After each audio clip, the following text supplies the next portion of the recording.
Hello friends, welcome to രഞ്ജൂസ് കോട്ട്. നാട്ടിലൊക്കെ നല്ല മഴയായിട്ടിരിക്കുകയാണല്ലേ. അപ്പോൾ നമുക്കിന്ന് വീട്ടിലുണ്ടാക്കാൻ പറ്റുന്ന ഒരു ഫ്രൈഡ് റൈസ് ആക്കാം. ഓക്കെ, അതിനുവേണ്ടി നമ്മൾ ബസുമതി റൈസ് 1 കിലോ ആണ് എടുത്തിട്ടുള്ളത്. അപ്പോൾ നമ്മളത് നന്നായിട്ട് ബോയിൽ ചെയ്തെടുക്കണം 80%. അപ്പോൾ ഒരു 1.5 ടേബിൾ സ്പൂൺ ഓയിലും അതിന് ആവശ്യത്തിനുള്ള ഉപ്പും അങ്ങനെ ഇട്ടിട്ട് നമ്മളത് ബോയിൽ ചെയ്തെടുക്കുക. അപ്പോൾ ആ സമയത്ത് നമുക്ക് ഒരു 10 മുട്ട അതൊന്ന് ജസ്റ്റ് ചിക്കി എടുക്കാം. അപ്പോൾ അതിന് വേണ്ടി നമ്മൾ 10 മുട്ട എടുത്തിട്ടുണ്ട്. 1/2 table spoon salt, 1 teaspoon pepper powder എല്ലാം കൂടി ഇട്ടിട്ട് നന്നായിട്ട് ചിക്കി എടുക്കുക. ചിക്കി എടുത്ത മുട്ട നമുക്ക് മാറ്റി വെക്കാം. അവസാനം നമുക്ക് എടുക്കാം. അപ്പോൾ ആ സമയത്ത് നമുക്ക് മസാല ഉണ്ടാക്കാം. അതിനുവേണ്ടി നമ്മൾ 1/4 കപ്പ് ഓയിലാണ് എടുക്കുന്നത്.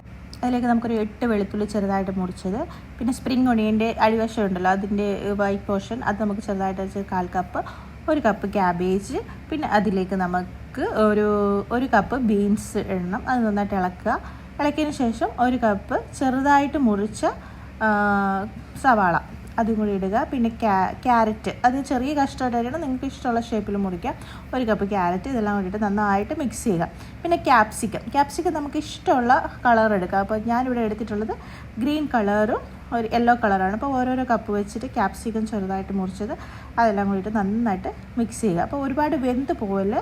അപ്പോൾ അത് വെച്ച് നമുക്ക് നോക്കാം. അപ്പോൾ 1/2 ടീസ്പൂൺ സോൾട്ട് നിങ്ങൾക്ക് നോക്കാം ആവശ്യത്തിന്. സോൾട്ടൊക്കെ ഒരുപാട് സോൾട്ടായി പോകരുത്. സോൾട്ട് നിങ്ങളുടെ ആവശ്യത്തിന് നമുക്കിടാം. പിന്നെ നമ്മൾ ഓൾറെഡി ചിക്കി വെച്ചിട്ടുള്ള എഗ്ഗ് ഇതിനകത്തോട്ട് നന്നായിട്ട് മിക്സ് ചെയ്യുക. രണ്ടും കൂടി ഇട്ടിട്ട് മുട്ടയും ഇതെല്ലാം നല്ലതായിട്ട് മിക്സ് ആയതിനു ശേഷം നമ്മൾ അതിനകത്തോട്ട് 2 ടേബിൾ സ്പൂൺ സോയാ സോസ് ഒഴിക്കുന്നുണ്ട്. സോയാ സോസിൻ്റെ ടേസ്റ്റ് ഇഷ്ടമില്ലാത്തവർക്ക് അത് വേണമെങ്കിൽ സ്കിപ്പ് ചെയ്യാവുന്നതാണ്. പിന്നെ അതിൻ്റെ കൂടെ നമ്മൾ ചേർക്കുന്നത് 3 ടേബിൾ സ്പൂൺ റെഡ് ചില്ലി സോസാണ്. ഇപ്പോൾ നമ്മളിപ്പോൾ ചേർത്ത 2 സോസിന് നല്ല ഉപ്പും മധുരവും ഒക്കെ ഉണ്ട്. അപ്പോൾ ഉപ്പ് നിങ്ങൾ വേണമെങ്കിൽ മാത്രം ചേർത്താൽ മതി, ഇല്ലെങ്കിൽ ചേർക്കേണ്ട. ഞാനിവിടെ ചേർക്കുന്നില്ല.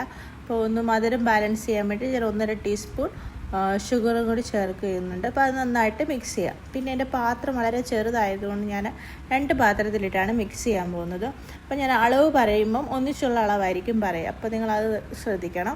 അപ്പോൾ അതിന് കൂടെ ഞാൻ റൈസും കൂടി ഈ മിക്സിനകത്ത് ഇടുന്നുണ്ട്. അപ്പോൾ അതിനോട് നമ്മൾ ഒരു 2 ടീസ്പൂൺ പെപ്പർ പൗഡർ, പിന്നെ 1 ടേബിൾ സ്പൂൺ സോയാ സോസ് ഇതെല്ലാം കൂടി ചേർത്ത് മിക്സ് ചെയ്തുകൊണ്ട്, പിന്നെ അതിൻ്റെ കൂടെ നമ്മൾ ചേർക്കുന്നത് 1 കപ്പ് സ്പ്രിംഗ് ഒണിയൻ്റെ ഗ്രീൻ പോർഷനാണ്. നമ്മൾ ഓൾറെഡി വൈറ്റ് പോർഷൻ ആദ്യമേ ചേർത്തിട്ടുണ്ടായിരുന്നു. ബാക്കിയുള്ളത് ഗ്രീൻ പോർഷൻ കൂടി ചേർത്തിട്ട് റൈസ് നന്നായിട്ട് മിക്സ് ചെയ്യുക. അപ്പോൾ നമ്മൾ ഒത്തിരി ഫോഴ്സ് എടുത്തിട്ട് മിക്സ് ചെയ്യൽ, റൈസ് ഉടച്ചു പോകാനുള്ള ചാൻസ് ഉണ്ട്. അപ്പോൾ നമ്മൾ എല്ലാം കൂടി നന്നായിട്ട് മിക്സ് ചെയ്യുക. അപ്പോൾ എല്ലാവർക്കും ഇഷ്ടപ്പെട്ടൊരു റെസിപ്പിയാണ്. എല്ലാവരും ട്രൈ ചെയ്തിട്ട് ഫീഡ്ബാക്ക് അറിയിക്കണം. അപ്പോൾ അടുത്തൊരു വീഡിയോയുമായി വീണ്ടും കാണുന്നത്. Bye bye.